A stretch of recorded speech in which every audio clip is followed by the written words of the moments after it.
What are you doing? Get out of the fucking street, you fucking moron! Fucking idiot. Fuck! God damn it!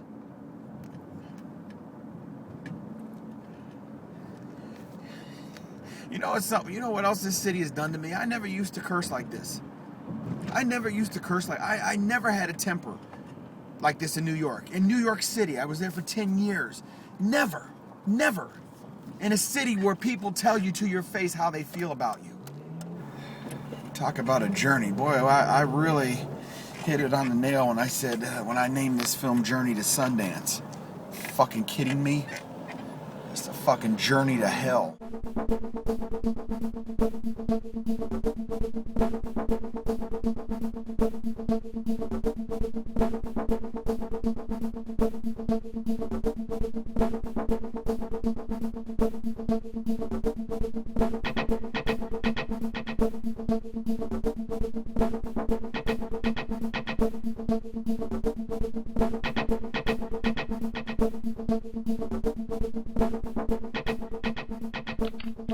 Hi, dear Julian. It is a bit of a pain to get these guys focused, but I am on it, and I will try to do my best.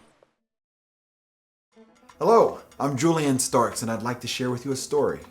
You may recognize yourself in this story, and I hope you do.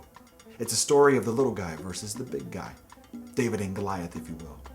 It's a story about dreamers and heroes setting off to make their dreams come true. It's also a story of reality and how we all come to grips with the good, the bad, and the ugly. We wanted to make a documentary on the struggles of independent filmmaking. We use the Sundance Film Festival as a place to search for answers to our questions. Who is the hero in this journey? Is it Robert Redford, the dreamer behind the Sundance Film Festival? Or is it the hundreds of thousands of independent filmmakers struggling to make their dreams come true? Wild-eyed visionaries like us, who have a dream, who won't let it go, no matter what anybody tells us. Is this perseverance or stupidity? Probably both. Fortunately, that's a question you'll have to answer for yourself.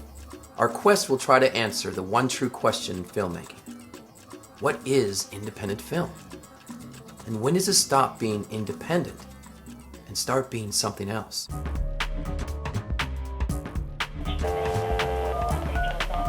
God, I hope this guy interviews with us. Hi, this is Julian Starks. I'm directing a documentary on Sundance, and I had spoken to Quentin Tarantino at the Sin City premiere, and he expressed interest in maybe doing an on-camera interview. Yes, hi. I'd like to speak to whoever manages Steven Soderbergh, please. If I could talk to Jennifer about possibly getting an interview with Matt Damon. And the phone number? And I'm sorry, his name was? Uh-huh. Hi, you have reached Mike Simmons. I'm not available to take your call, but if you leave a message... And I was wondering, who would I speak to about possibly getting an interview with Ben Affleck? This mailbox is full and cannot accept any messages. Please try again later. You've reached... Can I put in there that I wanted to have his children? And let you know if it's possible or not. Okay, and again, I mean, I can fly to New York or wherever they're at to make it more convenient for them, of course. Okay. Okay, I appreciate it. Have a great weekend. Thank you, you too. Okay, thank you. Bye. Bye. That's for the Weinsteins. Like, what am I going to do? I fly, I have no money. What do you mean? I'll take a Greyhound bus like 3 days before I'm supposed to meet them. Welcome to Sundance! I was so lucky to be able to tell stories about the America that I saw, and that was more complex than it was being advertised. And I would hope that other people like myself would have that opportunity, but it wasn't available to them. I was just lucky. So when in 1980, things were changing drastically. Hollywood was becoming more centralized, and they were no longer going to make those smaller films along with their bigger films, therefore creating the category for independent film. So maybe we can create something where we will have a development process to filmmakers that have a different point of view, have a more independent point of view, have a place to develop and work. And so that's what led to Sundance and then eventually the festival. I turn around and it's Robert Redford, And he's walking slowly towards me and he says, "Thank you for being a part of this festival. We're very happy to have you here." That's such a nice thing that you said to me. That is my trophy. That made the whole trip worthwhile. What is your definition of independent filmmaking? Not this. My definition of independent film really comes from who the filmmaker is. I mean, I think it was a little bit more raw before, and I think it was a little bit more crazy before. I think independent filmmaking is about the kind of film that when you read page 3, you don't know what happens in act 3 yet. Yes, I'll give you my definition. Where am I looking? In independent movies, any movie that couldn't be made through a studio system. Having the opportunity to cast Tom Arnold in a romantic comedy role. That's it. This is, Hollywood with snow. You use your own money. That's the point of independent film. It's not by playing by it's not play by the rules. This is the greatest place to be if you have a film. There's no place better. Period. I mean, it just is. It's just the best place to be. Independent filmmaking is the art and the soul of what we do. Independent films pushes the envelope, and that's what we have to do. That's what independent film is. My definition of independent filmmaking is real simple. Get your own money! You understand that? You're independent of the film industry. Get your own money. Don't look for the Weinsteins. Don't do foreign sale, video sale. You're not looking for a distributor. You get your own money. You know the easiest place to get your own money? Find a dentist. Go to the phone book, go to the yellow pages, turn to the letter D, dentist. Wealthiest group of stupid people in North America. I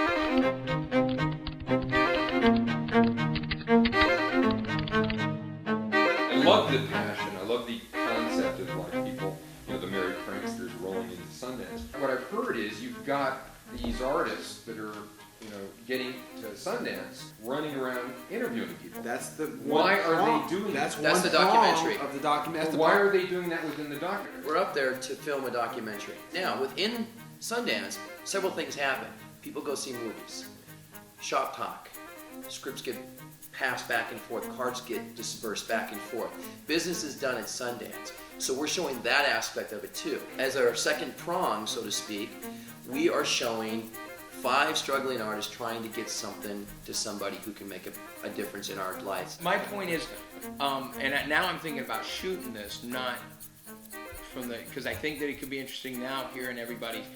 He wants to shoot a good documentary. She's got some other shit with the festival and stuff. I want to get out because I'm an actor. If the reasons are compelling, if the people are compelling, if why they want it is compelling, I mean, that's, to me, is really enough. We shoot a 5-minute trailer that me and Bill had discussed, and I talked to you about that months ago. But I ain't gonna be working with no fucking skirt! Okay. Excuse me, do you have a problem? Yeah, as a matter of fact, I'm a bit thirsty. So be a good little bunny and hop on over to the bar and get me a whiskey straight up. Oh, and be a darling and get me some nuts, too. You know what?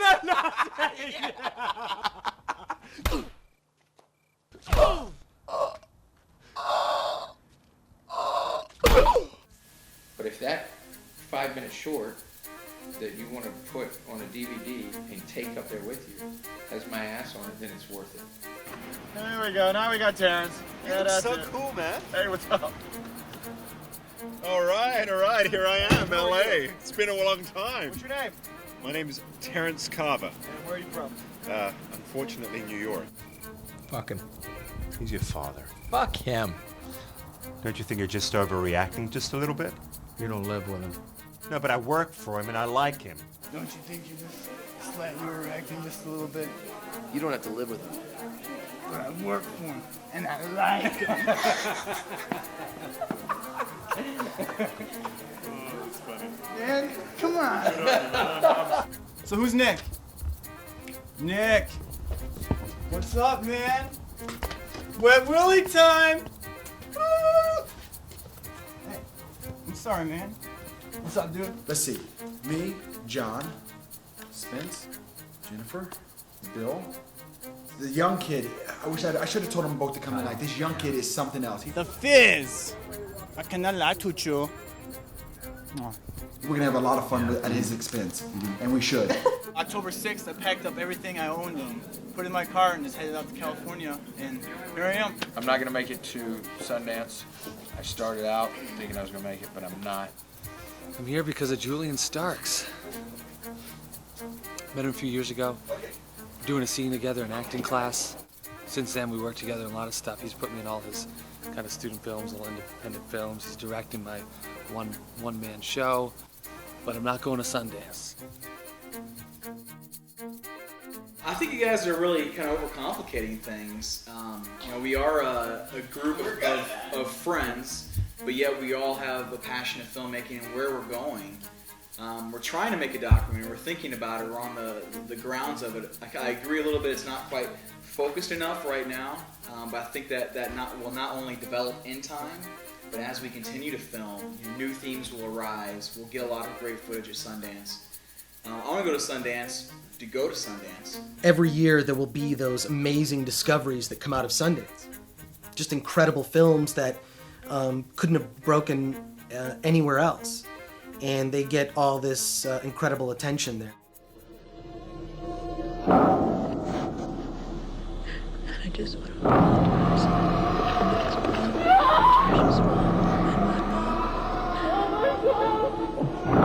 Tell me where you are, Dad!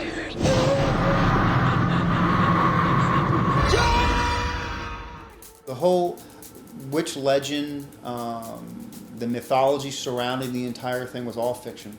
All that was made up to help support this conceit that these filmmakers are going out in the woods to kind of document this legend. So whenever I would approach somebody and say, okay, we have this idea for a film, and it's about these 3 filmmakers that go out in the woods, they disappear, and all that's left is their film, the first thing out of people's mouths was, do you have the film? I said, no, it's a movie. We're shooting a movie.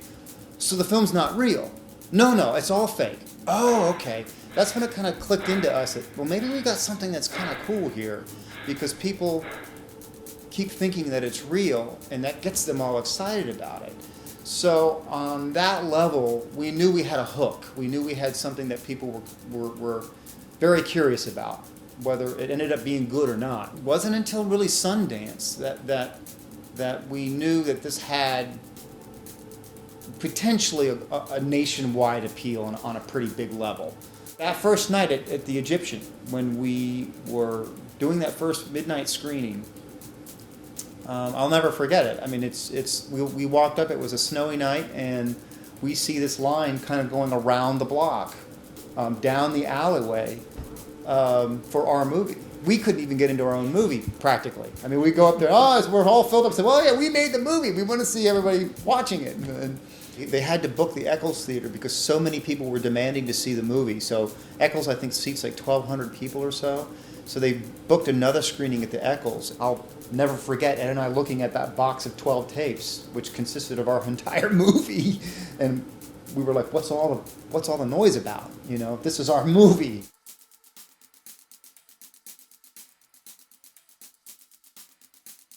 My advice to a first-time filmmaker, somebody who's about to begin this, is to know why you want to make the movie.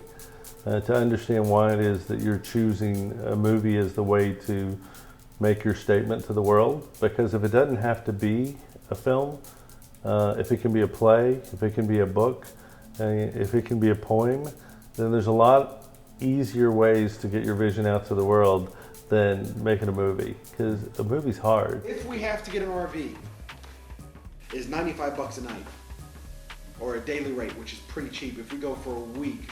1,400 miles round trip, 700 up, 7 back. 500 of that's free, so we have 1,200 miles we have to pay for. It came out to something like $320. If we put in $25 each, we go to Costco's, that's the food. Who has a Costco card? I do. Beautiful. I almost lost my fanny pack with almost $1,000 in it today, so. At Kinko's. Kinko's in the bathroom. So if I would have lost it, we wouldn't have had this meeting because I'd have killed myself. If everyone can get me the 300 by Friday, that would be beneficial, and I will keep a detailed accounting for everything that's spent. I'm gonna give you my money now, just in case I might not be. Are you sure? I left my thing in Kinko's bathroom a minute ago. You sure? Well, I mean, once I give it to you, I gave you my money. And it's on film right here. It's on film.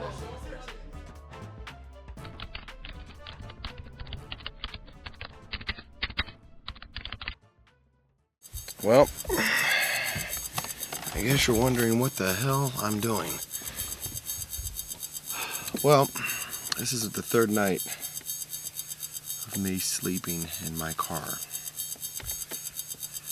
So here I am.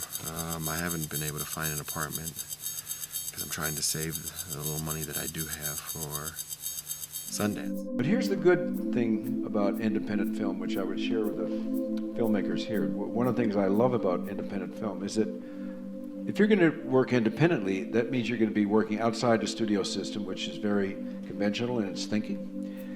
But you're going to have to be creative. You're going to have to be very, very resourceful to make certain things work.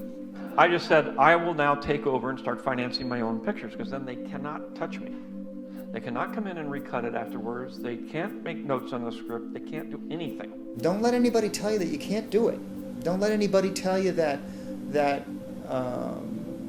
this will work or that'll work. It doesn't mean you don't want to listen to people's advice, but if you've got a vision and you want to see that vision through to the end, then find a way. I mean, find a way, because you just never know when that thing can change your life. It could totally change your life.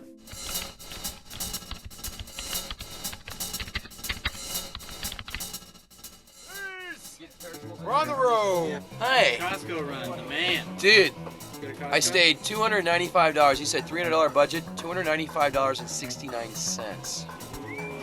That's right. Talk about making it. When we go up there, I can't help but think that we're going to have a real successful documentary. Get everything that we want plus more. I want to thank everyone personally. I think this is a great crew, and I think everyone brings their own uniqueness to it. It is now 12:31 and 24 seconds. And everyone say hi to the camera. We're leaving. Sundancing time.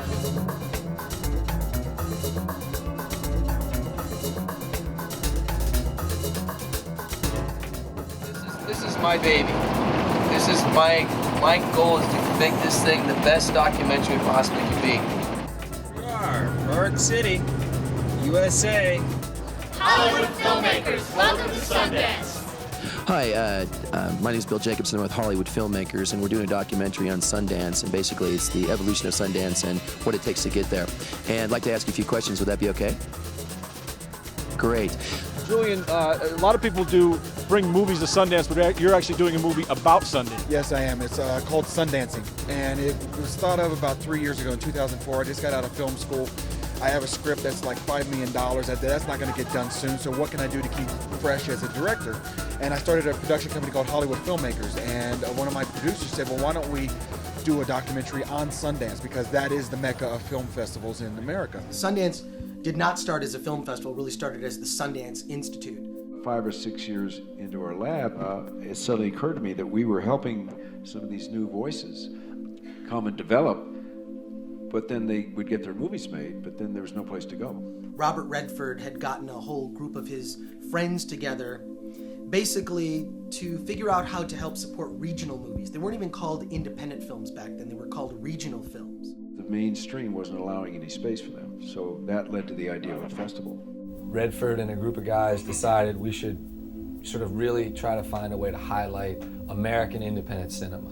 You know, people that are doing it for low budget, people that are doing things that are less commercial ideas, you know, young American filmmakers, and really give them a chance to be showcased in a way. And, you know, he also owns half of Utah and thought, well, let's bring it up there and it'll be good for real estate value. But I don't know if he thought that, but it looks like that from here. Redford initially was reluctant to take the festival over because he said that he didn't like festivals in general, you know, because they fomented competition, whereas I think his notion of independence was a bit more utopian. I thought, well, maybe what we can do is if we had a festival, we could have the filmmakers come and gather together as a community and show each other their work.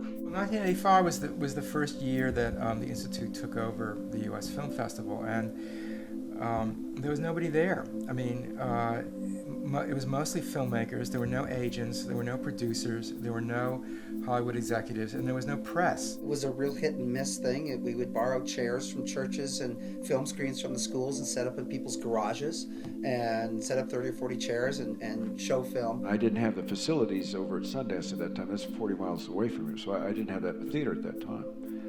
But Park City had one theater. So we said, well, can we use this place to show films? What happened was that I didn't anticipate that there would be an audience other than the filmmakers themselves.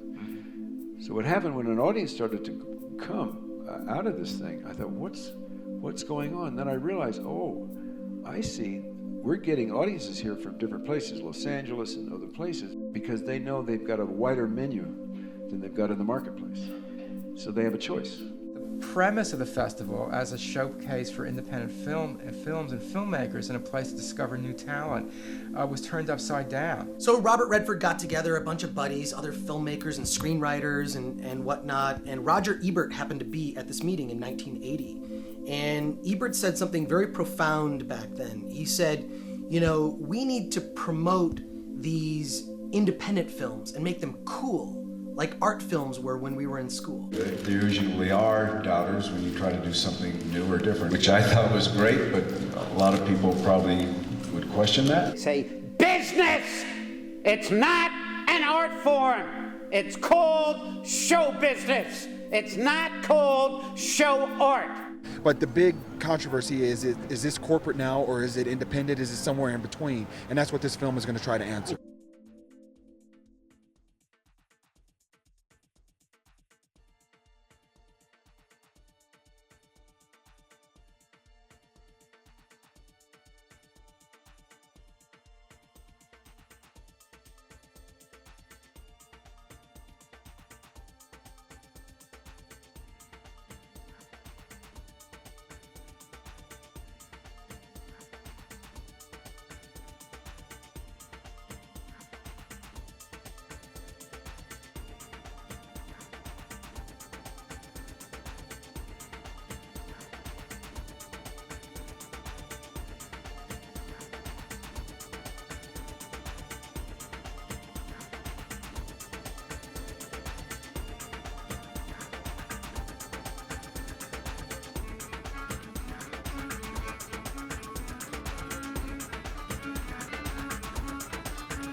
None of us had been to Sundance before, and we thought, what a great opportunity to all of us jump into an RV, come up here, and to document this, you know, this great event.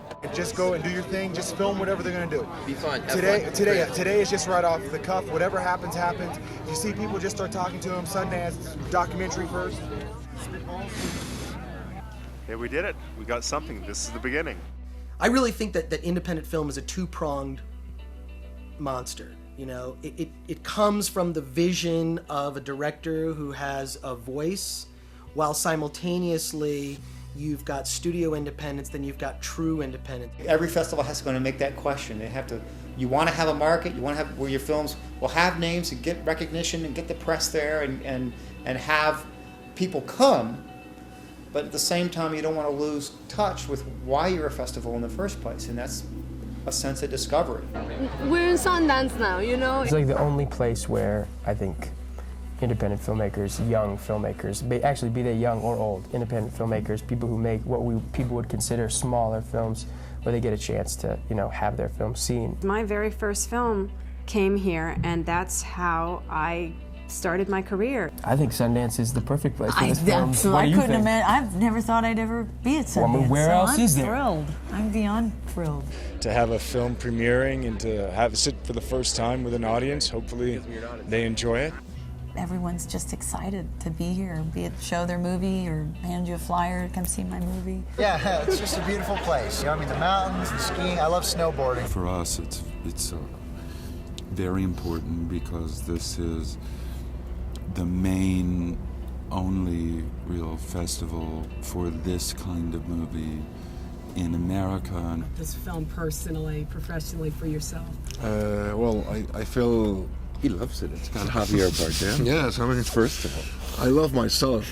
And like the line in the movie, one of the things that I love about myself is that I can love myself even more. Yeah. So when I watch my face on screen for 2 hours, it's an enormous pleasure for me. So I don't care about the movie or about the role. I just like myself, and I am happy that people can enjoy my face. I mean, I think it's great for them. So that's how I feel. Besides that, I'm scared to death. Sundance programs movies with name actors. They they program discovery films without any name actors. The problem is the lazy media that tends to only focus on the celebrity-driven films, you know?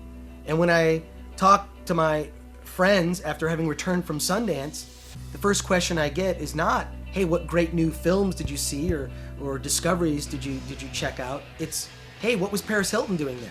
As the budgets start to go up, it's a vicious circle because you've got to have more stars to protect yourself to get your money back.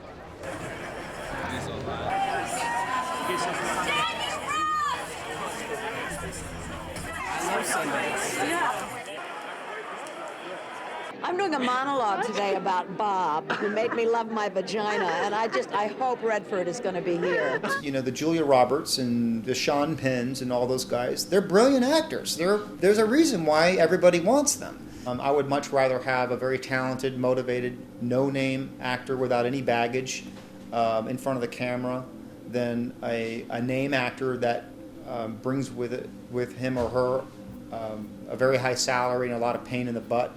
You know, parameters and entourage and all that. You know why we like you independent filmmakers? It's real simple. You're free. You spend your own money. Anybody not hear that? I love independent filmmakers. If I was the Weinsteins, I'd be on every panel in the world, sitting back there saying how much we need the independent film revolution. We need you people. We need new talent. Now spend your money. Don't ask me for any money. But I like you independent filmmakers because I don't have to play with you, because what do I see with you? Your final film. No gamble. You know what else we love about you independent filmmakers? When you're done, you're broke. Sex, Lies, and Videotape, which was really intended to be kind of a direct-to-video exploitation movie that Steven Soderbergh kind of elevated by exploring the deeper complexities of male-female relationships. What are the interviews about? The interviews are about sex. Sex?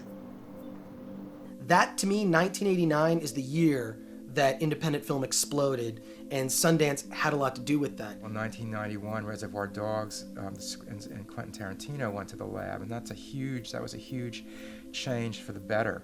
Oh, fuck them. They set off the alarm. They deserve what they get. You almost killed me! Asshole! It validated everything.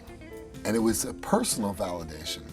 Like I said, it was something that I was able to use to continue this journey. You interview in the film people who both love Sundance and hate it as well. Yeah, and we find that it's what it really is coming down is people aren't really hateful of Sundance. They're just a little disenchanted with where it's gone. And certainly if that person who's disenchanted, Sundance comes to them tomorrow and says, we want to put your project in our festival, most likely they'll say yes, because really when it comes down to it, Sundance has really done a lot of great things for a lot of independent filmmakers. What do you want to do? I want to make a movie. Ah, you want to be a filmmaker? Yeah. Sundance isn't just about the movies. It's about people doing what they finally wanted to do and kind of get accepted. What prompted you to volunteer yourself for Sundance? It's exciting. I like the various independent films. It's a good place to see a good mix of and variety of different types of films. Hi, I'm Alex. And I'm Kyle. And we're volunteers at the Sundance Film Festival, and we hope to see you there next year. As a volunteer, you get to go see the movies, you get to go see them for free, but there is a process for that? Oh, I don't know. But you go see the movies? Yeah, I'd like to go see the movies. Oh, you haven't had a chance to see the movies? Yeah, I've seen some movies. Oh, yeah. and they let you in. They let you right. in because you're a volunteer. They let you in for free. I don't know. You don't know if they let you in for free or not? Yeah. No. Oh, I see what you're saying. Okay. I mean, it's perfectly fine. I mean, that's actually definitely a great benefit if they do. I don't know. I just don't cut it. Okay. Cut it. Okay. Take it. Stop. Definitely felt like I don't want to be in the film business, mostly based on social interactions with certain people. All the managers and all the agents that aren't managers and that aren't agents. We are from Argentina and we love Sundance Film Festival.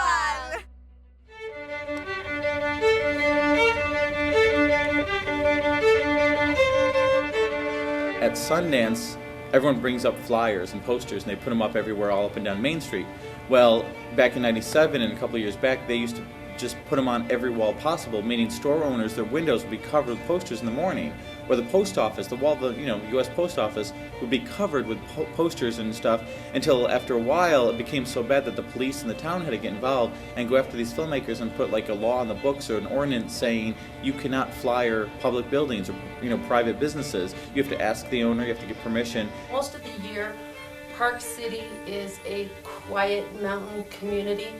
And then for about 6 weeks out of the year, it's an absolute zoo. I try not to be rude to the citizens, but at times when I get calls from people, I'm stuck in traffic, I've been here half an hour. Are you alone in your car? Yeah. So are you calling to confess your sins? What do you hope to happen with this Sundancing documentary? Where do you hope it goes? Well, I want this, we wanted to basically just get it out there in the festivals. We want people to see that, yes, we are artists and we banded together to put this film together. You're going to learn about who we are as individuals and what our separate goals are as well as our competitive goals. I said sell the sizzle, not the steak. And I was like, that's my salesman, the used car salesman of the movie making business. I got the man right here. But he has passion though, and that's what brought us together. I'm just giving you a waiver. Everyone knows who doesn't want to be in this. Step out. Can you blurry my face? Oh, what we're going to do is morph. Anyone that will morph your face. I would like to look like Brad Pitt. That's a hell of a lot of morphine. That's CGI. That's all right. We wanted to make a movie that would kind of get up here to Park City that would be kind of easy to swallow, so we did a musical spoof of Deliverance, and that got us here. Oh, that's what's okay. Now, what's it called again? Deliverance the musical. Like a pig. I did it too. 3. Yeah. Like a pig. Bump bump. Like a pig. Bump bump. Squeal like a pig. Bump bump. Like a pig. Bump bump. Like a pig. Squeal like a pig. Drop your drawers. Get on all fours. And squeal like a pig. That's it. You got to come see the rest of it. You got to see the rest. If anybody ever says they're a filmmaker, I know what you are. You're out of work and you have no job. And I hope my daughter doesn't date you. See, my film cost me, I filmed it on Super 8, which I shot 5 rolls at $20 a pop. That's $100. Final cost, I would say $21,000 approximately. I shot maybe 5 tapes of DV on a borrowed DV camera. A quarter of my budget came from my dad's Agent Orange settlement check because he's dying from Agent Orange poison. I paid 2 train tickets because that was my location. It's about $400 maybe, last $350. It comes from your friends and your family. Yeah. Then I spent like half a year editing it myself. And we got donations from friends and family. I did all the music for it myself. Earning this money like literally $1 at a time. If you want to count my time, I don't know. I don't make that much a year, so. I went to the ATM. I am totally tapped out. The reason Don't why... worry, you can owe me as usual. Pay me in the end. You still got to pay me. I'm here. You're going to pay me for the days. There's no doubt. You have to pay me. I'm here. Something came up, something happened, and I didn't get it. So that's so my what are you saying, Bill? I have no money. That's my financial snag right now. Well, listen, if you're a SAG actor, you tell me. If they're booking you for that fucking day, you got to get paid. The funding for our film, we had one person donate $2,000 to our film, which got us here the second year. The rest of our funding has come from Julian booking 6 other national commercials. So we're ready to rock tomorrow morning. We're going to get a big start and have a lot of fun and get some good stuff going and talk to a lot of people and get their insights on what's going on. Great beginning. This is a great beginning. The city started, working on trying to juggle the mountain atmosphere with the other festivals coming up. Really, a few years ago, we saw more and more kind of tag-along festivals. My name is Lloyd Kaufman. I'm president of Troma Entertainment. Yeah, I introduced you earlier. We're the oldest, if you know film history, we're the only film studio in history that has survived for 30 years without ever having had a hit. And as long as I'm president of Troma Entertainment, we're going to keep it that way. Keep it that way. I came last year, and for 6 days or 7 days, I drove around Main Street, parked on Main Street whenever I found a parking spot, and showed my movies, just like I'm showing right now. And ultimately what happened is on the last day, the Saturday, I got shut down. Actually, the Friday night, I got shut down. And what happened is the cops came, and they said, the people at Sundance don't like you being here because your movies are free and they want people to pay for them, and you're really disrupting all of the different aspects of what Sundance is all about. And I said, well, isn't Sundance about independent film and independent voice, and isn't this the embodiment of that? They said, well, no, I mean, it's, you know, so basically the bottom line is Robert Redford isn't making any money off my truck, so therefore it's no good. That's just my opinion anyway.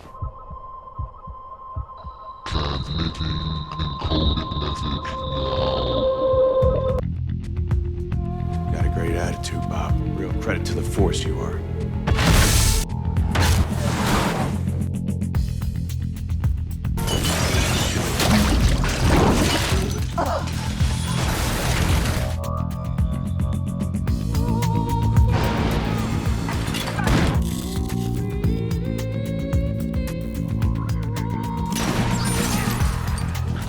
He's dead.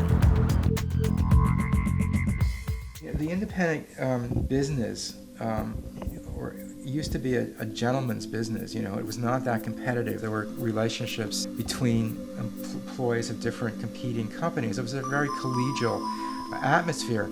Miramax changed all that. Those guys who got together and had dinner beforehand and we're all sort of hanging out and deciding you want this movie, great, and I'll take this movie and do whatever. I would argue, and I don't know who you're talking about, I may know some of them personally, but what I would say is they're not businessmen. The business world is dog eat dog, right? The business world is there's $1 out there and either you're getting it or I'm getting it. Their prime contribution, I think, has been their ability to stir it up and to get and to draw huge amounts of attention to these films through I think, really, brilliant acquisitions. Pulp Fictions of the world, and the Reservoir Dogs of the world, and the movies that have become kind of classics, almost foundations in and of themselves of independent film.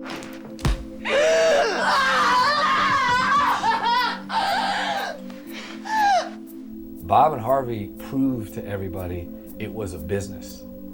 And once you believe it's a business, and you can have a big fucking house in Connecticut, and you can fly in a private jet based on releasing movies like The Crying Game and Cinema Paradiso and Pulp Fiction, everybody else started realizing, holy shit. I'm not going to dispel any myth that Harvey and Bob didn't walk in there and make independent film a business, right? But anybody who's pissed off about that is stupid, or they're lazy, and they just want to sit back and they want to have, I don't want to have to compete with anybody. I like sitting back and drinking cocktails and deciding, okay, you're going to release that movie, I'll release this movie. None of us care about how much money we make. Our personal bonuses don't matter on how much money we make. It doesn't matter if you make more, I make more. We're all going to get paid the same money, and we just go to the festivals and we hang out and we get drunk and we meet young filmmakers, and then they go on to make big movies that we have nothing to do with. The downside is they're Harvey and Bob. They believe they're filmmakers. They will get in and fuck with your movie and do the best they can and make their movie the best way they know how to sell it. And sometimes that's fucking ugly. Sometimes you're just sitting there with a director or an editor or whatever, and Harvey walks in and is just like, get the fuck out, I'm gonna finish this movie. They're also bastard deal makers. They will rip you off.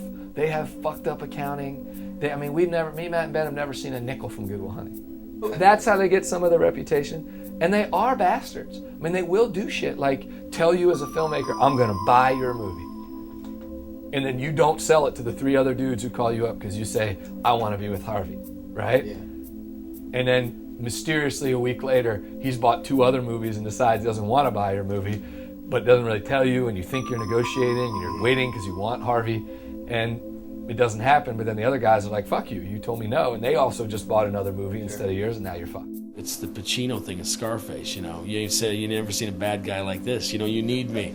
You need me so you can feel better about yourselves. You know what I mean? And I will strike down upon thee with great vengeance and furious anger. I've been saying that shtick for years. And if you heard it, that meant your ass.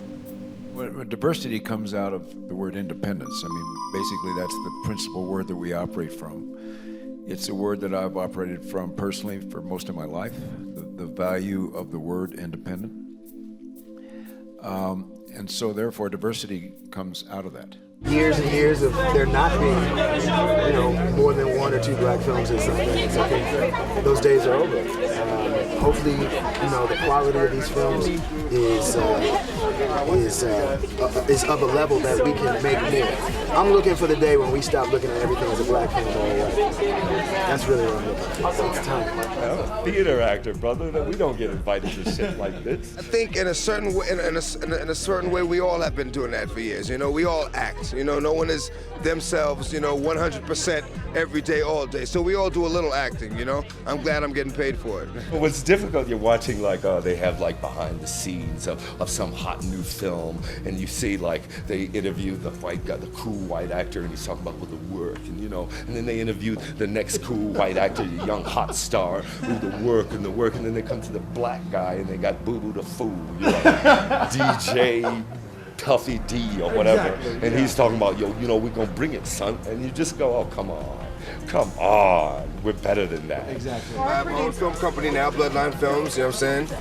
In connection with Content Films, we put this together, you know, but I figured, you know, if I'm gonna act in the movies, you know, and I'm gonna, you know, do a lot of changes in the script and, you know, pretty much bring the character to life, why not, you know, be more involved, you know, on paper?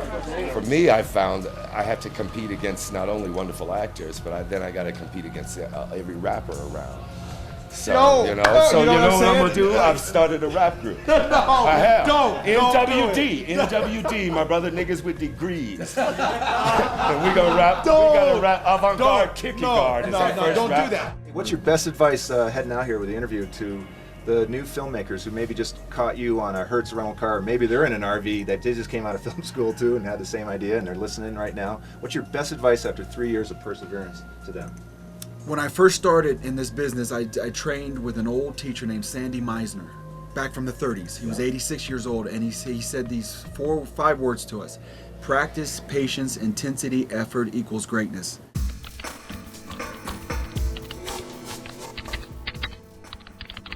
September, I booked a Mr. Goodrich commercial, and it was a national. So for the last 7-8 months, I've been getting residuals and been able to hire an editor. I've gone from being dead broke, with no vision of where this film is going to go and no ambition to do anything, and everybody who's connected to this film arguing with me and basically jumping ship. With all of this, I've gotten this inner strength in me. It's weird. I don't know why. Maybe it's because I'm making some money now for the first time in my fucked up artistic life. We're heading up in a week. Me and Jennifer. Billy was supposed to go, but he booked a national commercial, so he's not going. But, almost 2, maybe 2. Jennifer and I are going. There's a little wrinkle in our venture. Dude, what? Did you book something? Are you fucking serious? I'm on first avail for Home Depot. It shoots. Julian, don't you have enough? I would like to say to all the casting directors, where the fuck is my national commercial? I think she's going to do a great job. I think it's a great addition to the film that she's up there by herself this time. After all these 3 years, you've seen enough of me on camera, so I think it's time for her to be on camera so she can take a little bit of the spotlight. Just a little bit. I came back because I had a dream Robert Redford asked me to come back. And I figured that's the only time I'll ever speak to him. So I decided to come visit. I feel like a proud papa telling a kid going off to school by himself for the first time. Hi, it's Jennifer. It's 2007, and I'm here at the festival with Adam. Julian couldn't make it this year, or neither Bill could make it because they both booked national commercials. That's very convenient, Julian. See, that's what I'm wondering, because I brought this jacket. I booked a Home Depot commercial. Right. Right. There's no black people at Home Depot. I'm here by myself, and I'm trying to get everything I can. What? Oh, I know. Julian is totally an egotistical maniac. I know, he thinks this whole film is about him. It's not. It's about me. Come harder, this won't be easy. Don't doubt yourself. Trust you, I left because of Julian, and I came back because of Julian. I guess that makes me a masochist. Okay, we're doing an interview with, this is so weird, but somebody else is doing a documentary on Sundance. What's the name of it? It's called The Wait List. Hey, but just to preface, you're on speakerphone and they're standing right here. Why are you still here? Why am I still here? This film is almost done. We have a rough 2-hour cut. I started out to do something. I put a lot of money into it. I got to finish it. back in 2004. I had all the hair. I was living in my SUV for a month, and I believe the Oscars were on, and I was at a Starbucks on the computer watching the Oscars, and I remember going into the car and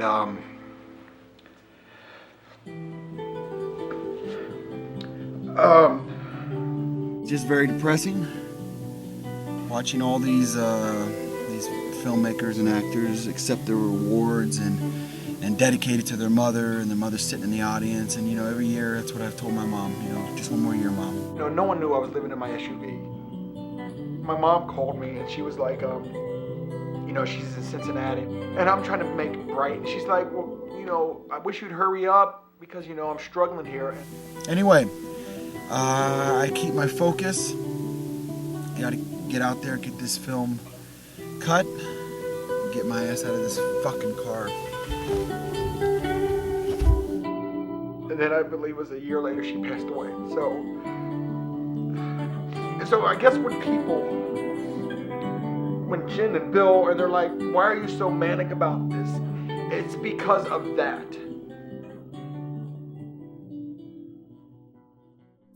There's a camaraderie and a love of movies that you don't get anywhere else in the world. And I think Sundance has done a great job of keeping that feel still. And in LA, it doesn't feel that way. You just feel like you're struggling, and then your other friend just got on some sitcom, and he's rich now, and you're just like, fuck that guy. And the biggest advice I'd give anyone going to Sundance later is enjoy it. You know, it's 13 days of your life that before you know it'll be a year ago and 2 years ago. And the one thing that you'll love was the fact you met all these other people at that time going through the exact same thing you were going through. And the artistic sort of merit of it, I think, lives inside of Robert Redford on a daily basis. I think he is a guy who believes in the purity of filmmaking, who believes in the purity of storytelling and performance and craft. Probably the thing that excites me the most is to see the initial idea of trying to create something that would give an opportunity to new artists to tell their stories in a way, and also have a place to go, that we've created that. I think we're all lucky, we filmmakers and we viewers of films are lucky that it's there. Is it perfect? Probably not. It can be improved like everything else, but it has my salutes as a way for people to learn, and a way to people to distribute, and a way to people to have their movies seen. And there are a million guys in 1985 or whenever it was Redford had this idea who were sitting around the table going, we should start a festival, you know, for young American filmmakers, right? And there's only one guy who did it. And in my opinion, that guy who did it deserves a shitload of credit. So when I look at the festival, I don't look at the infrastructure or anything like that. I just look at the people who are coming to see films that might not ever have been able to be seen. The final definition of Sundance, for anybody that's interested, there is no end game. There never was. It was all meant to be fluid and open and maintain that pledge that we started with, which we have. We still program that festival not for commercial dogma, but for diversity and the visions of the artist. And the irony is that because of that diversity, it's offered so many options out there that it's become a very commercial place to come.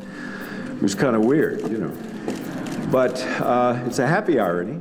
My advice to you is script, screenplay. Anybody hear that? Did you hear me say the word treatment, outline, concept, marketing plan, poster? I said the word script, screenplay. 90 to 120 pages, done. And don't anybody waste my earlobes with some dribble that you wrote the script and you've got some wonderful feedback. There's no such thing as wonderful feedback. Did the person that read the script buy it, finance it, fund it, purchase it, or option it? Did they? No? Then it stinks. I'm sorry if I'm the one that's got to tell you the information so you can move on with your life. Happy filmmaking. Dove Simmons, signing off. My definition of independent film is solitude, patience, ambition, and freedom. In terms of film, you come up with your own money. You don't borrow money from other people, because then now they are subject to influencing your project. It's a gamble. It's risky. It's scary, terrifying. I mean, it sucks, truthfully. It's meant that I've had to compromise. It's meant that I've had to work for nothing to achieve very little at a time. It's meant that I've had to play well with others. I've learned that sometimes when it doesn't look like things are going to go in a positive way or to the way I think it should go, I sometimes check out. I'll give up the ship. It's not even about controlling it. I can be steering the ship and I can still say this isn't working, I'm giving up, I quit. And I walk away from it. You keep going no matter what happens. You'll march right through. And that's the way I tried to approach this as a fledgling new filmmaker. I didn't care what Bill said or Jennifer said. I was like, sure, yeah, whatever, but I'm gonna do it my way. And I used the excuse of me paying for it as a license to do it. And I realized that, and it's funny because a lot of things that Jennifer said about cutting this out of the film and that out of the film turned out to be dead on, and she reminds me every time she sees me. I've become more confident and outspoken, and knowing that my voice can be heard too. I've learned that I have to trust in the people that are, come on, they're at least they're taking this journey with me to some extent or another, and I have to trust what they say. At the beginning, it was kind of like me that got him going. I called him up and said, when are we going to do this? Let's do this. And he got going. But that's all it took for him. Once he got going, he kept going. He didn't stop in the middle like I did or like Jen did. We kind of like gave up the ship for a while and we stepped off. We're back on, but we had that luxury. Julian didn't. And he kept going. And so it's taught me that no matter how hard things get, you have to finish the job. You have to accomplish it. I really don't want to hear this because I'm going to look like the girl in this, but it's okay. I don't know if I've grown because I've just maybe realized how difficult it is to make a film and how much emotion does go into it, and your physical energy and your whole heart goes into it. Don't be afraid. After the first year and my system broke down, I could have said, fuck it, I'm spending all this money, screw it.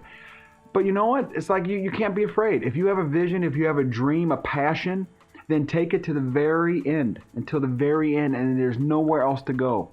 And if it happens, it happens. If it doesn't, then go on to the next one.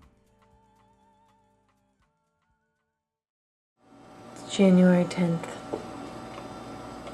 The meeting did not go well today with Julian. I told Julian I was gonna... yeah, it just goes in circles. And then I talked to Mr. and he thinks that I should not work on the documentary anymore and walk away because it's never going to go anywhere.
This picture is about independent filmmaking and Sundance in particular.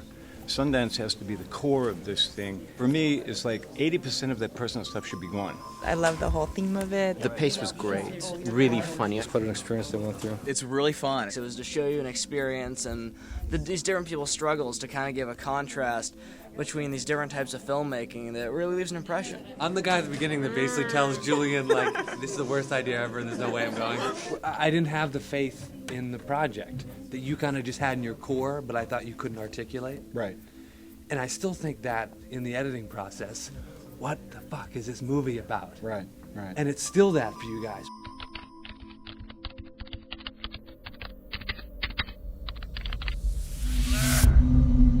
Shit. Press fuck! Damn you! Why Why are you still here? The human sacrifice. Is this perseverance or stupidity? What is independent film? Not this. Who is the hero in this journey? I'd like to share with you a story. What the fuck is this movie about? I think you guys are really kind of overcomplicating things. Why would you have the right? Don't let anybody tell you that you can't do it. Business! It's not an art form! Time's running out. I'm not gonna make it to Sundance. I'm still fucking broke. I gave you my money. I think this is a great crew. You have to pay me. I'm here. You got it. There's no option. Do you have a problem? I said sell the sizzle, not the steak. Brilliant! We did it. We got something. This is the beginning. We're going to have a real successful documentary. You and Billy and I are going to set deadlines for ourselves. We're going to have a real successful documentary. I'm sorry I was late for the first appointment. This is never a mistake. This is life. This is a documentary. We're going to have a real successful documentary. If nothing else, Julian will give us some good drama in the show. There's no one here with me. What the fuck is this movie about? No one has asked me that. If they think it sucks, I need to know why. We definitely hope to bring this back to Sundance next year.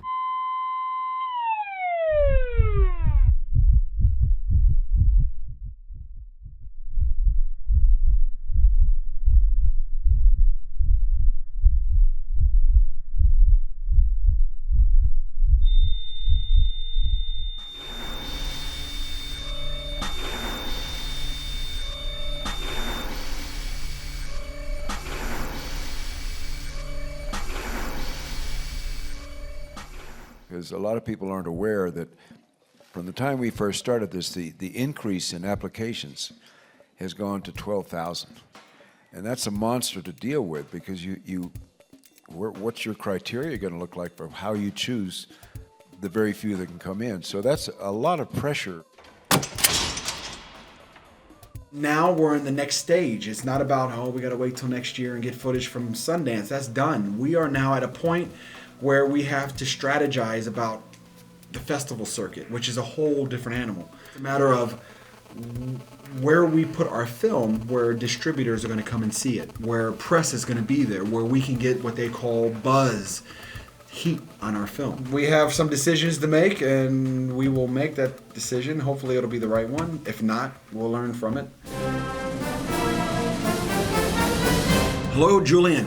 Your movie has been selected. Congratulations. Attached is your selected laurel. I guess the English like long documentaries.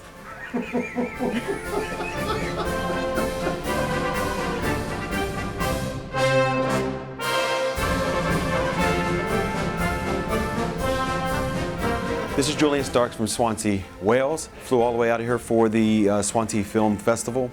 Unfortunately, it's been a bit of a disappointment. They've relegated us to a small room, so I am officially withdrawing from Swansea.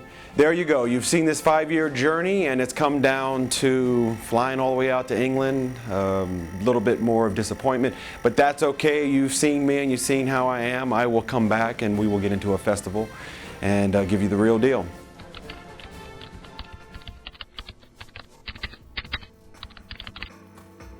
I got a call from a lady who owns a magazine called Arco Mag. She's located in France, right? And she saw the Journey to Sundance trailer on YouTube, and she said she liked it a lot and would like to do a phone interview with me to put in the magazine. And I said fine, so we did the interview. She sent me the copy of the Arco Mag magazine, and it's an 8-page spread. My name in big bold letters on the cover, and I'm like, are you kidding me? A couple months later, she called me and said they were doing their first art exhibit in Monaco. And she said, we'd love to close the exhibit with your film. I wasn't going to come the entire time. I couldn't afford it. I was so close to canceling. I get down there, and there's this gigantic tent that they're putting this art exhibit in. And it's called Alternative Light.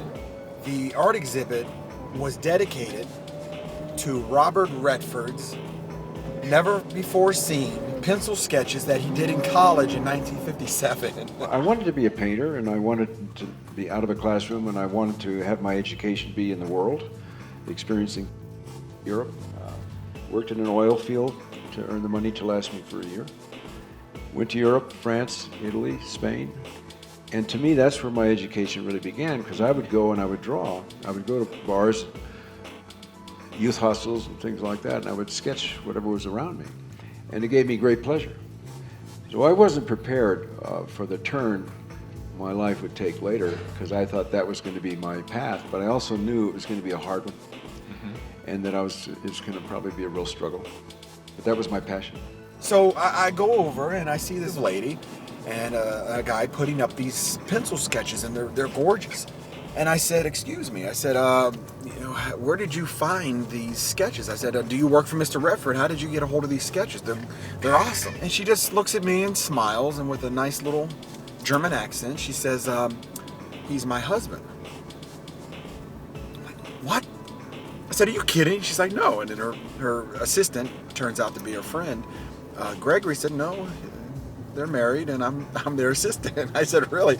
I would have come the last 3 days of the exhibit. For some reason, there was a little thing in my head saying, no, just go for the first 3 days. Because I went for the first 3 days, I saw her on the only day she was going to be there. I said, well, do you realize I'm closing this exhibit with my film, Journey to Sundance, which is about your husband. I would love for you to take a look at it. So I had a copy of it on a disc. And she said, oh, definitely. So I end up sending the press kit, right? About, I guess, December of 2011. She emails me and she says, hey, Julian, Bob saw your film and thought it was very charming. Wednesday, December 7th, 2011. Hello, Julian. Billy here, Robert Redford's wife. We met in Monaco during the Alternative Light exhibition. Carefully, I transported your CD back to the States. And finally, last night, Robert and I watched your documentary. Bob totally loved it and thought of it very charming. But he also thinks it is a little all over the place and needs a bit more editing. Stay tuned, and I will have Bob hand over all of your info to the Institute. Good luck, and it has been a pleasure to meet you. Best regards, Billy. He liked it a lot, and he thinks it needs re-editing. What's new? So I think it's all about storytelling. It's what is the story? What is the story? Who are the characters? And where is the emotion? So I called Gregory and I said, in what aspect is he going to take the film there? And he's like, well, he's going to personally take the film to John Cooper, have John take a look at it, and to see if he agrees with Robert's assessment of the film, to see if it would warrant coming up to the Institute, and, in so many words. And I'm like, oh, this is awesome. I get an email about 3 weeks later, and it was from Billy. And she it's funny because she keeps giving me these updated emails. Thursday, January 19th, 2012. Dear Julian, it is the opening of the Sundance Festival today, and I cannot help it but think about you and your wonderful documentary of Journey to Sundance. Bob and I have talked a lot about your film, and we wonder if Cooper or somebody from the Sundance Institute has gotten in touch with you. I know that Cooper has watched your film, and he did like it a lot. Please keep us posted of what is happening in regard to communication with you and the Institute. Bob and I feel very strongly about showing your documentary at the Sundance Festival at some point. We hope you are well, and we look forward to hearing back from you. With very kind regards, Billy Redford. I think as an artist, you often follow your instinct. As long as you keep your heart open, I believe if you follow this inner voice, that's the right way to go.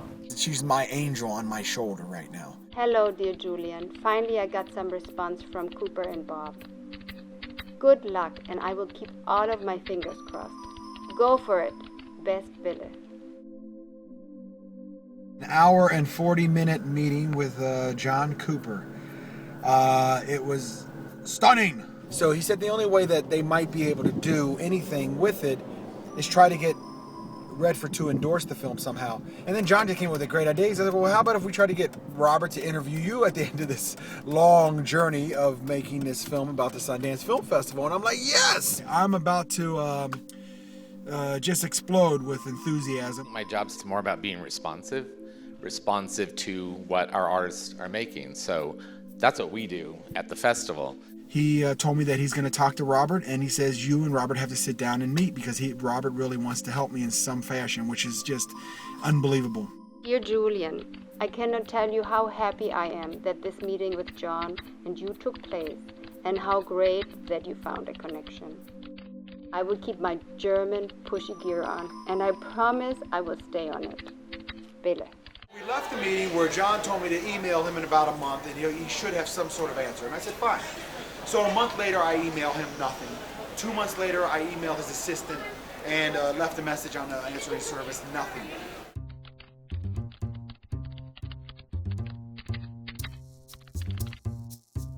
It's been almost, I guess, 4 months.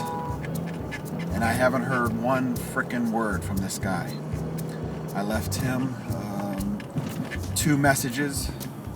I mean, months later. I didn't want to bother him. I didn't want to jinx anything. 9 months passed, not a word. Now, I don't know what to think. Again, you know how I am. I get frustrated. I'm screaming at myself. I don't know what's going on.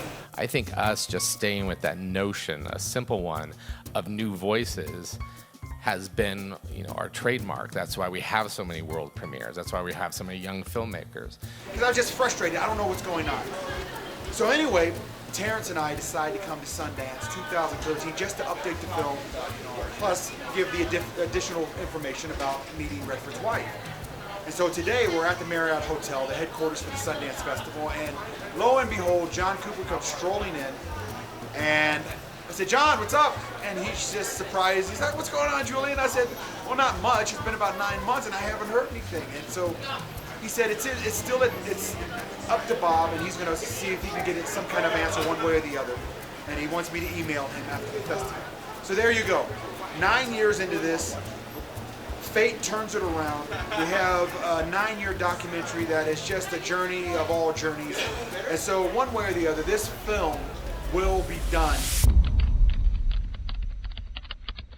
I understand these things take time, but not one single word on, right now he's too busy, Mr. Redford can't do anything, or we're not, even if we're not interested.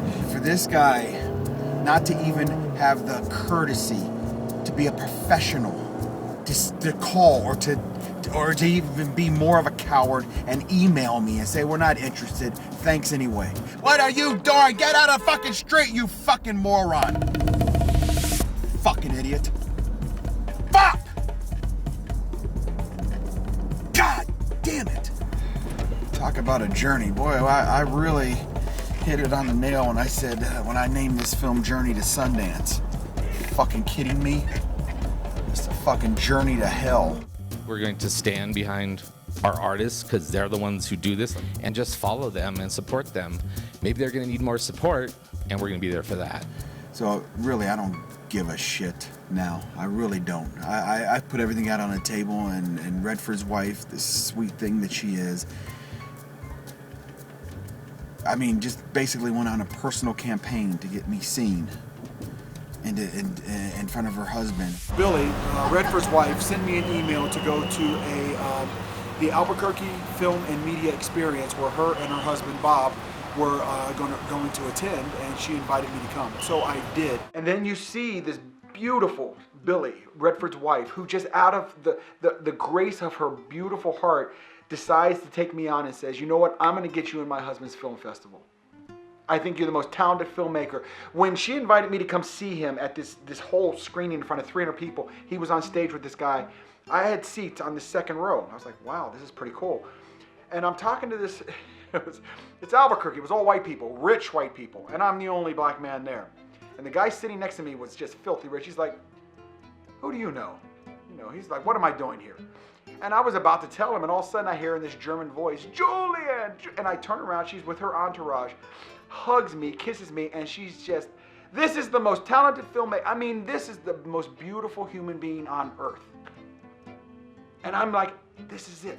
Finally, after all this freaking crap that I've had to go through, I'm right at the precipice of meeting Mr. Redford, and this beautiful angel is guiding me to him.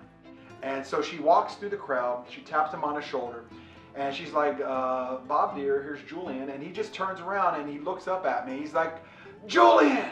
It's about time. He's like, you're such a talented filmmaker. And he gives me a big hug. He says, Julian, I loved your film. It reminded me of why I started the festival. That's why I hand-delivered it to John Cooper to take to the Institute so we could open it up in 2013. And it was as if all the sound got sucked out of the room. And I was like, what? I said, you wanted to open my film at this past Sundance. He said, yes. He said, I loved your film. The man wanted my film to open up in his festival. He says when Billy first brought it to him, he thought it was going to be a regular E-entertainment, talking heads, movie stars. And he said the thing that he loved about it, it was about my struggle making this film. He said that's why he started the festival. I think documentaries have become really important because it's really kind of long-form journalism. We've kind of lost that in the last years, but documentaries give you the chance to dig into a topic and really understand how you feel about it. It's really a process of networking. You have to be able to put it in front of people that can then influence getting it into Sundance. I think the idea that you drop a whatever it is right now for the fee for $50 and that will somehow ensure the democratic process and them selecting your movie is incredibly naive.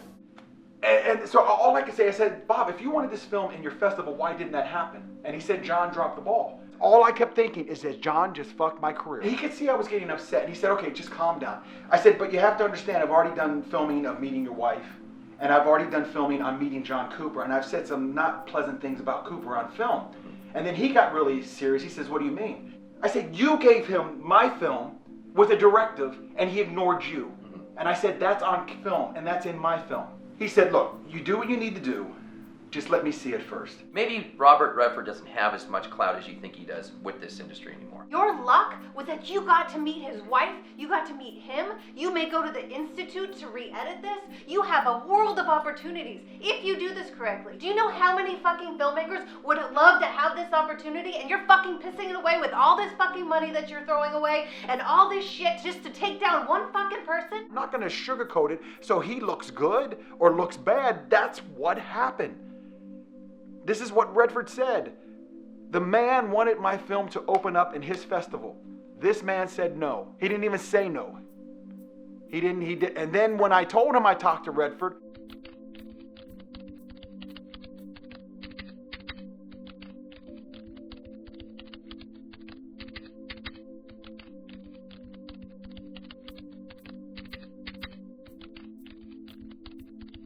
then he sends this little email, oh, well, it's 4 years after the fact. Oh, well, your footage is dated. Good luck. That's his email. Good luck. It's a kiss-off. Come on, the arrogance. Good luck.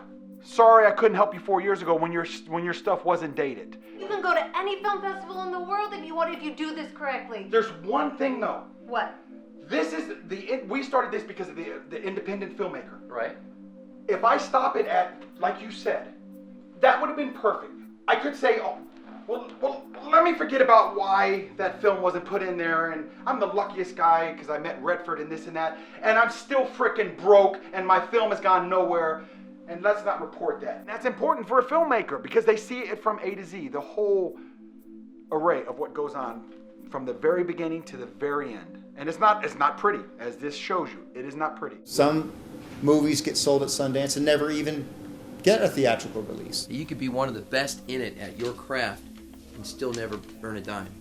In any other corporations or business, you can be the best executive, the best salesman, the best accountant, and you're going to be sought after and everybody wants you. But here, until you find that one glimmer of hope, where everybody, oh wow, explodes, whether you're good or not is irrelevant. We have to finish the journey of an independent filmmaker. They fail and they don't know why. Why didn't that happen? Or a screenwriter or an actor. We know why now. I have the power to open that. There is something here of substance, and we all know this. There is something here, Julian. We just need to finish the journey, but not throwing rocks at things. You can show him the struggle of an independent filmmaker and that you can't even get your film into Sundance after Redford, and show him a professional film with integrity. What this is about is showing the struggle of doing all the things right, getting it to the right person that nobody else can even get it to, and it's still not happened. I don't discount what you're both saying. It's completely 98% right. This is my film and I'm the director. As it's my job to tell what happened. And that doesn't mean sugarcoat to make John Cooper look more respectable.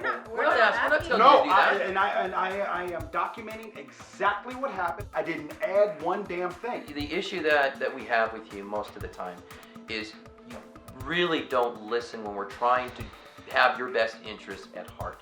Because you're so stuck and you're so focused on what your mission is. And I'm sorry, Julian, up until this point, I thought it was great stuff. And I was on board with you. We're not disagreeing with that. It's how you're going about it we disagree with. My objective is to get it to him, hopefully go back to John, work something out, let's get it to the Institute, it needs to be re-edited, and let's take out all this negative crap. I have no problem with that. The perfect ending would have been opening at 2013. Imagine that ending, a 10-year film of Sundance opening at Sundance. That would have been the perfect ending. I want it to be over. Yeah, I want the journey to end. I wanted it to end 2 years into it. Yeah. Everything that we wanted out of it, I got. I got to go to Sundance. I got to make connections. Right. I learned about making a film. So now this is just like something that just won't go away. And the other thing is, I mean, people that are watching this, it's not like I just sat in a closet for 13 years and every time I had an idea, I came out and spurted it out to the editor. And that's all I did. No. Because of Sundance, the third year, I needed still photos. I wasn't a photographer at the time. I went to Getty Images. They were like $500 a still. I said, screw that. I'll go up to Sundance next year and do it myself. So if it wasn't for that, I never would have went to photography school and then traveled to Europe. And that's what my dream is, to travel the world. I was thinking on the way here, because I knew this question would come up, why we are back. And I was going to try to add a nice thing of, oh, well, Julian's my friend and I want to help him, but I don't have the energy or time for that anymore. And I'm here, I told you, because I'm getting paid to be here, and I honestly wanted to say on camera that I don't believe in the defamation of somebody else for this film. It has nothing to do with our film. That's why I'm here. I think what will be shown in the film, from the very beginning when I'm in my SUV with the big hair and the goatee and I'm broke, 2004. And I think anyone, not just filmmakers, anyone who's an artist, who thrives to succeed and they go on a journey will be able to follow. And look, Bill and Jen were in this journey as well, years in, years off, years in. But they will see the journey and all the good and the bad and the horrible stuff and the loneliness and all that stuff and the great stuff and the commercials. All those years I made all that commercials and stuff. But they will see that at that moment where I met Redford's wife, that was the pinnacle of your passion. Oh my God. I'm gonna meet Robert Redford. He loves my film. There's nothing better than that. It's over. Yeah. When you go through those experiences, you talk about mistakes. Well, there are plenty of mistakes, but there are also plenty of consequences that were negative that you had to live through, and you had to really love cinema. You're gonna get hammered pretty hard. The definition of luck is preparation meets opportunity. Prepare, keep preparing. One day that opportunity is going to walk right in front of you. Dear Julian, my suggestion to you is, look at your film carefully and see how you can edit it a bit shorter. Make the changes you feel you need to make.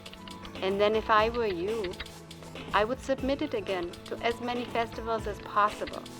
You can do better than be dependent on Sundance Film Festival. But never give in and never give up. Huge hug from Billy, your guardian angel.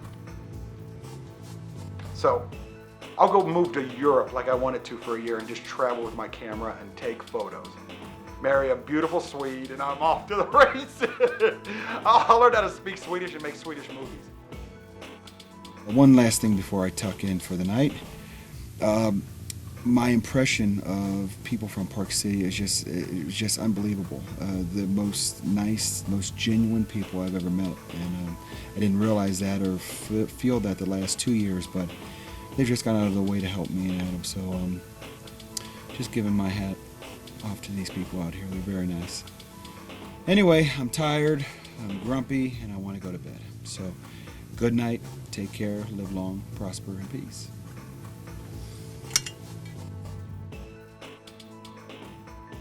This is the Crapper Confessional of Jennifer Sorensen, and this is making me have to pee because I'm on a toilet. This trip has been an example of a group of people determined to just get a result and not really be concerned with how we got it. Did we plan properly? No. Did we do this in a professional manner? Not really. But did we get a result? I think we did. And sometimes you can get a great result just from nothing but focusing on that. I'm proud of everyone who's involved in this. When a documentary is done, it's an opinion. You know, it's where is the director coming from? What does he think? I had an awesome time, and I think I learned more here than I ever could have in LA. There was a little bit of tension from time to time, but that was more artistic tension. That wasn't personality tension. Julian, you're great. You can be a little hyper and a little loud and a little pushy, but it's okay because it's your film and you're doing this. And when you're in my film, I'm going to be pushy towards you. The thing is, like every, person who's going on a venture, filmmaker, whatever, there was terror, fear coming up here, being responsible for a crew of 12 people. It's just been bam, one thing right after another, and shooting a trailer and coming out here, just all these people have been wonderful, and it's been a really awesome experience for me. I vote to vote the person off the RV, Kyle, aka Vanilla Fizz. All my family's back home, and this trip, these people have been like my new family. When it's all said and done, there's one true weakest link here. And it's been a really awesome experience for me. And I'm so grateful that I met all these people. Kyle. We're sorry, Kyle. Never ever gonna forget this my entire life. The Fizz has lost his bubbles. I feel like I got a purpose out here now. The Fizz off the bus. He must go. I cannot take it anymore. This is something that will always stick with me, So peace out, and I'm gonna see you on the big screen. Kyle, I'm sorry. You're young. You got a lot of energy, but you take up a little bit too much of the spotlight, and there's only so much room under there for me. Is this perseverance or stupidity? Probably both. Fortunately, that's an answer you'll have to get the question to somewhere else. One dream, one film, one beer. Wild-eyed visionaries like us who have a dream won't let it go, no matter what anyone tells them, no matter how hard they hit their head against reality.